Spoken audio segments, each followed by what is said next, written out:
I had a client reach out to me about a month ago. Great operator, smart guy. He's got 2 locations that are doing really well. So he wants to expand. And he's got a space picked out and he sent it to me. Corner location, great visibility, great co-tenancy, great market. And I said, can you do me a favor? Can you pull your sales mix for me? I'm just curious to know how much of your revenue is dine-in versus takeout or delivery. So he goes back to his POS, pulls a report, calls me and says, Kyle, you're not going to believe this, but I'm doing 60% takeout and delivery. I said, okay, great. So then why do you want to pay corner rent? You're looking at main and main when your business is primarily off premise. You're paying for people to see that sign, to see your store. But 60 cents of every dollar you make, they never even saw the store. They never saw the sign. They never got to experience what it was to be in that neighborhood or that shopping center. They didn't have to. They ordered from their couch. And that's what this show is about. So let's get into it.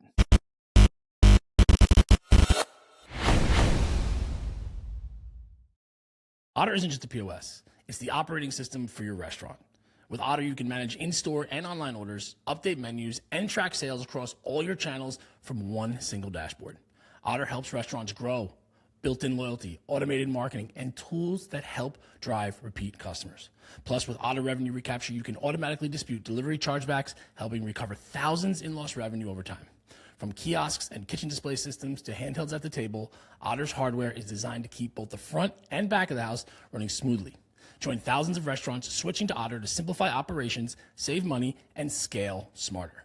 Visit tryotter.com or click the link in the show notes. All right, what's up, guys? My name is Kyle and Sarah. I'm the host at Close Monday, and I'm also the founder of 10Rep. We are fractional director of real estate for restaurant brands across the country. And this really is the only show that gets into the real estate side of the business. So we're going to do that today. We're going to talk a little bit more about real estate. This is the stuff that restaurant podcasts, they don't talk about that much. They don't. And it's really crazy to me because it is such a critical thing. So today I want to talk about something that's costing you guys money in a very quiet way because it doesn't show up as a line item on your P&L, but it is something that is maybe you're chalking up to the cost of doing business, which I can understand to a certain extent. But off-premise dining now, for over 50% of restaurants in this country, is now the majority of your sales. Maybe you know that, maybe you don't. Some of you are more dialed in than others. And where it impacts your business is that you're sitting on a lease that was built for a restaurant model that isn't really what you are right now. All right, so let's just talk about the number that should really make you say, well, okay, this should just stop you cold when you look at this number. And that number is the percentage of sales that you're doing that is dedicated to strictly takeout and delivery. So they're saying that the industry average is 50%. I personally know brands, and I've referenced on this show before, that are now 60, 70, 80% delivery and takeout. And you know this, right? This is not necessarily new news, but that has happened to a lot of different concepts. Some have adjusted, some are still kind of stuck, but it's happening. Now think about what your lease is built around. Classic restaurant leases are built around square footage. Is in a high traffic, high visibility location with strong co-tenants, great visibility, because that's how you drive business. So you got to pay extra for more of that. That's how leases work, right? Now, here's a question I want you to sit with for a second. If the majority of your revenue is coming from guests, or not even guests, they're customers that are ordering on an app and a driver is picking it up, what exactly are you paying for? You're paying for visibility and foot traffic that don't impact your business. You can make the argument that people are going to drive by, they're going to see it when they're shopping, then they're going to order online. Correct. You can make that argument. But in general, you're paying for a dining room that is half empty at lunch because the guests aren't there. They're eating at their desks or they're eating at their home office. You're paying main and main rents for a business model that does not require main and main anymore. That's what it comes down to. Now, let me be specific about this because I want to be useful. I don't want this just to be a concept that you hear and then you just forget about, because the real problem is the space itself. Now, most restaurant spaces are still designed and leased with the dining room first. You've got front of the house, you've got the bar, you've got your kitchen that is sized around the size of your dining room. How many people can you sit in your dining room will impact the size of your kitchen, okay? But if you're 60% off premise, your business now is not the dining room, it's the kitchen. And in a lot of these spaces, most of the older second gen spaces, the kitchen is kind of wedged in there, almost like an afterthought. It has often been thought of, and I know this kind of shifted over time, but it's kind of been, what can we do as far as the kitchen, because we're trying to maximize seating in the dining room, right? That's just how it was. It's just not how it is now. I mean, have you guys ever peeked into a kitchen at a very busy New York restaurant? How the hell do they do that? How do they do that? How are they executing out of that kitchen at that level and it's that big? It's wild, right? One of our restaurants, the kitchen was inefficient for the amount of volume that we were doing. There was nothing we could do. It was not an operational thing. We weren't bad cooks. We weren't bad at setting up our line and prepping for service. It was just a really bad layout. Then there's the issue of orders coming in from the delivery and the pickup, and also coming in for the customers who are sitting there eating or waiting for a table. And now this has just become a real estate problem. Fortunately, though, it's something that now you can negotiate around. So here's the other problem. All right. The pickup experience, that has now become more important. Whereas before, it was definitely an afterthought. When was the last time you actually audited that experience? Not your dining experience, not your steps of service, not anything like that. Your pickup experience. What happens when the DoorDash driver comes in during the busy dinner service and they're doing one of these in front of everybody? Hey, I'm here for this order. I'm here for this. Where are the bags? The bags aren't there. Who's getting them? Who's the designated person, or where's the staging area where you can have that be efficient and have it not impact the guest experience? You guys know what I'm talking about. It happens everywhere, or you experience it. It's just awkward. It's weird. It doesn't feel good. It feels like you're a little bit too behind the scenes of the business. Like, you don't need to be, as the guest, that in the weeds of the restaurant. You're there to have lunch or dinner. You're there to have a good time. So now some of the best deals that we're making, some of the best conversations we're having, is really educating landlords and other brokers and some operators, like I'm doing right now, around including these things in the lease. So now this is actually a lease consideration. You have to now bring this up in your negotiations and talk to the landlord and landlord's broker and negotiate provisions around delivery staging or a pickup window. Or maybe you have dedicated parking spaces for third-party drivers, which that's a whole separate episode. If they can't find a place to pull over, they're going to blackball you. They're never going to come back. They don't want to get a ticket. They don't want to have to stress. They got other orders. If your place is not easy to park or pull over for a couple minutes, they're not going to come back. So these things exist. You got to ask for them. And it's kind of shocking how many new developments haven't even thought about it. I haven't thought about where are they going to go? They just built this beautiful lobby. They don't want to have a staging area in their lobby. So how are the restaurants on the ground floor going to figure this out? So those are real conversations that we've been having. They're not going to be in the standard lease. You're going to have to bring them up. And don't be shy, particularly if it's 60, 50% or more of your business. All right. So just to go back on, if your flow is bad, your ratings are definitely going to suffer. You're going to have slow handoff times. The food's going to get delivered cold. It's chaotic. The bag was in the wrong spot. They grabbed the wrong order. The wrong delivery company picked up the wrong bag. That affects your revenue. That affects your business, and it affects your relationship with your customers. It's a huge deal. If you've experienced even a drop of that, you know what I'm talking about. Now, problem number 3 is parking. I mentioned it just now before. Drive-throughs, very popular, getting a lot of attention. Chick-fil-A is doing $9 million or something crazy with their drive-throughs. I mean, the numbers speak for themselves, right? But not every concept is built for drive-through. Right? And not every concept really wants to do a drive-through. And on the franchise side, I just spoke to a franchisee today that said, I had no interest in a drive-through. That's a completely different business model. I don't want to do it. On top of that, not every market supports it. I mean, it is a real hassle to get a drive-through approved at a location that wasn't already a drive-through. It's expensive. So it sounds good. People want to push for a drive-through. It's not great all the time for everybody, period. So here's what you can negotiate. Now, you want to avoid that whole mess, and it's not for you. Is parking, and exactly what I alluded to before. Designated parking spots, short-term, 10, 15 minutes, strictly for third-party delivery drivers or pickup. You see them at the supermarkets. If you're doing more than half your revenue, right, you should have that too. Makes a lot of sense. But it needs to be in your LOI. It needs to be upfront, because a lot of these buildings, particularly in urban environments or new development, they didn't put that in their plans. It's not a consideration that they have. So let them know that, hey, if there's no place for third party, this is going to be a major problem for me. I'm not going to be able to pay your rent. So they're going to want to know about that too. Now, I've seen operators. They're located in shopping centers where there's technically this whole field of parking. But during lunch, there's nowhere for this driver to pull in without blocking traffic.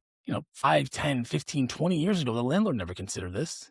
never considered the volume of potential pickup drivers that are going to be coming to these individual restaurants. Now it should be. Now it has to be. Put it in your LOI. Don't wait for it to get the lease. Dedicated parking spaces for your restaurants for that specific purpose. It is absolutely a negotiating point, so use it to your advantage. Now, I want to flip this around because this is not all bad news. It's not. It's an opportunity if you really want to be smart about it, because if the majority of your business is off premise, you don't need to pay these rents.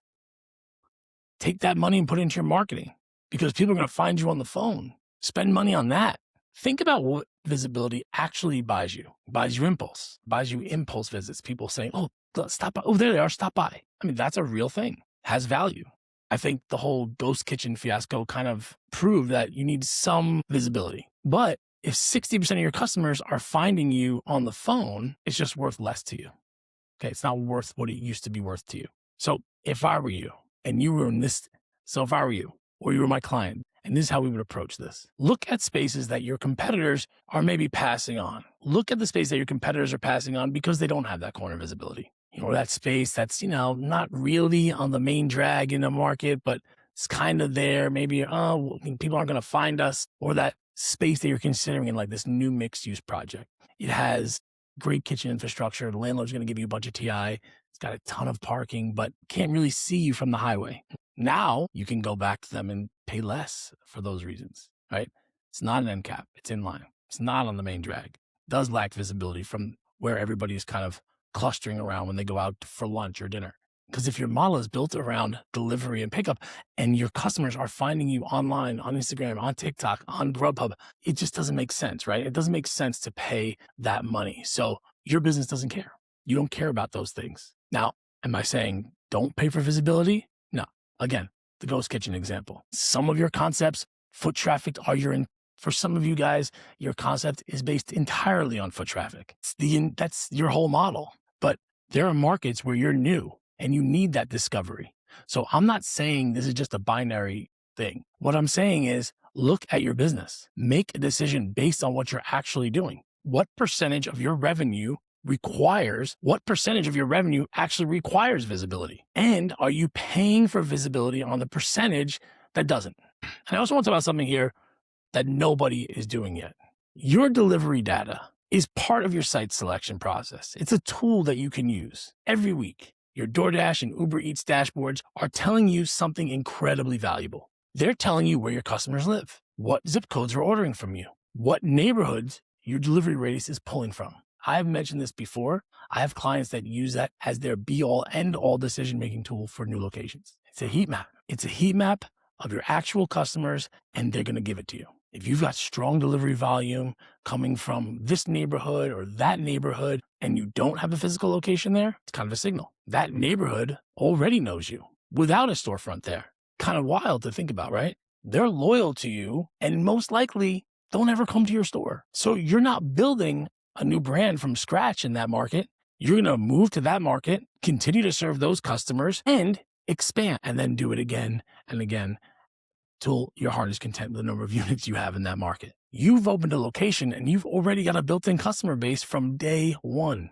That data is incredibly valuable. So make sure you get your hands on it. You're not guessing where to go. This is another location analytics tool that you're going to just pull out of your toolbox. You're following your customers. This is the meet your customers where they are on steroids. That's really one of the smartest site selection tools that I've seen. And a lot of you guys are just letting that data sit on your dashboard. So make sure you're checking that out.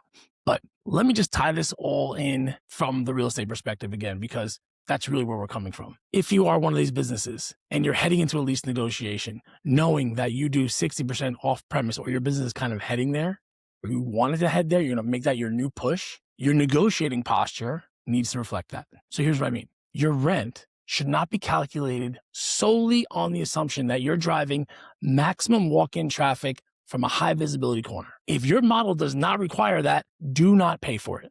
When you're negotiating your LOI, know your business. Be honest about what you actually are and what your concept actually needs. And then you just negotiate around those needs, not around what the landlord has been delivering for the last 30 years. Now, let's just say you're demising a space, right? You're asking a landlord to split up a space. Let them know, like, hey, I don't need a very big front of the house, but I do need a bigger kitchen. Now, again, Maybe the parking spots are the thing that you're going to negotiate on. The landlord's going to say, this is prime visibility. This is what market rent is for this place, but that's not you. They may not be used to negotiating on it. They're going to think you're just pushing back to be difficult. Explain it to them. This is not some radical thought. You're not trying to be difficult. You're just applying what's actually true about your business and bringing it to the lease conversation. Most operators and most landlords actually show up to these lease negotiations with the same, checklist, things they want from you. All still very valid, but there's a new checklist that you need to be thinking about. And that's everything that we spoke about today. Does this space support an off-premise operation? And I'll end it this way. Your business may be shifted this way, maybe it hasn't. Your customers may already be majority off-premise, and your lease or your next lease may not reflect that. But before you sign anything, run your numbers. Make sure they're accurate. What you're doing dine-in versus takeout and delivery. Take that number and just think through all the logistics of the space. Look at it. Go there at different times of the day. See how you are personally impacted by trying to drive through that parking lot or drive through that area. You need a pickup flow that does not create more chaos. You need the parking and the staging that supports the drivers. And again, you're not going to pay top dollar just because it's on a corner. Your delivery data knows where your customers are. Use it. And if you've got a lease coming up or renewal or a new location or you're expanding and you haven't thought through this, do it now. Do it now, because this is where you're going to have to figure out if this deal makes sense or not. It's a whole other aspect to the business. It may be the same restaurant, but it's not the same business you were running 5 years ago. Now, in the show notes, as always, the calculator is down there, okay? Restaurant real estate profitability calculator. That could go into this storyline very effectively, if that makes any sense, meaning you should be using it when you're negotiating this part of your deal. Plug the numbers in, see where you actually stand before you commit, all right? Don't let any deal or any landlord push you into something that doesn't feel right. Know your numbers walking in. I always say that, but that's it. Know your business. Maybe I'm preaching to the choir here, but make sure you're asking for this in your new lease or in your new space. So if this hit you, if this made sense, subscribe to the show. Means a lot to me. Over on YouTube, Spotify, Apple Podcasts, share it with your partner. Share it with the partner who's pushing for that hard corner space because it's, in the market that's so desirable. And don't worry about the rent. We'll do the numbers. Send them this episode.